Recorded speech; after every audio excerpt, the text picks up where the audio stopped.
उद्या म्हणलं का? काय अभ्यास दिलता का तुला आज करायला? केला का मग? सांगू का मी? सांग ना पिल्लू माझी बाय. आणि कृष्णाने आलती का?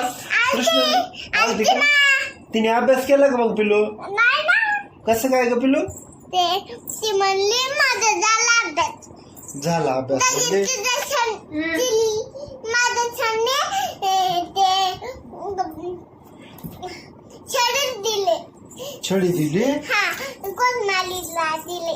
कृष्णालीला छडी दिली आणि तुला दिली नाही.